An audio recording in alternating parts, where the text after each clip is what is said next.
नमस्ते बच्चों, मैं पंकज तिवारी। आज हम मिलकर सैनिक स्कूल का एक टॉपिक फ्रैक्शन का मतलब समझेंगे कि फ्रैक्शन मतलब होता क्या है। तो देखिए, फ्रैक्शन का मतलब है ऐसा नंबर जिसको हम पी बाई क्यू के रूप में लिख सकते हैं।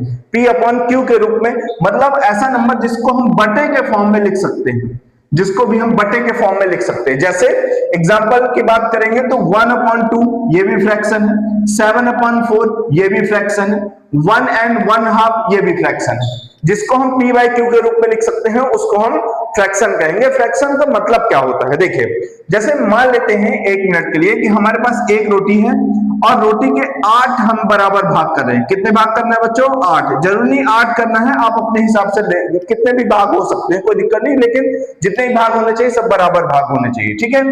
अब ध्यान रखना है कि अगर हम एक हिस्सा, दूसरा हिस्सा और तीसरा हिस्सा इस्तेमाल कर देते हैं, मतलब एक रोटी है उसके 8 भाग करने हैं, 8 भाग में से तीन हिस्सा हम इस्तेमाल कर रहे हैं या खा रहे हैं। अब हमें बताना है कि हमने इस पूरे के पूरे डायग्राम का कितना हिस्सा खा लिया है या कितना इस्तेमाल कर लिया। तो देखिए बहुत ही आसान है बच्चों। टोटल कितने भाग है? टोटल कितने भाग है इसके? 8। इसमें से हमने कितना इस्तेमाल कर लिया है? 3। तो इस वाले हिस्से को, इस वाले रीजन को हम कहेंगे 3/8। मतलब हमें बताना होगा कि पूरी के पूरे रोटी का हमने कितना भाग खाया है फ्रैक्शन के फॉर्म में, तो 3/8।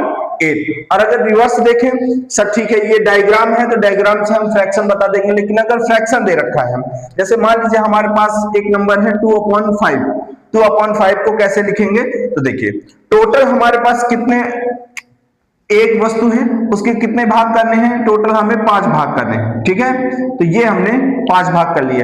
अब इसमें से कितना इस्तेमाल करना है? हमें 2 इस्तेमाल करना है, तो ये 1 और ये 2। तो इस वाले हिस्से को हम कह देंगे, इस वाले हिस्से को कहेंगे 2/5, ठीक है। ठीक है बच्चों, जय हिंद।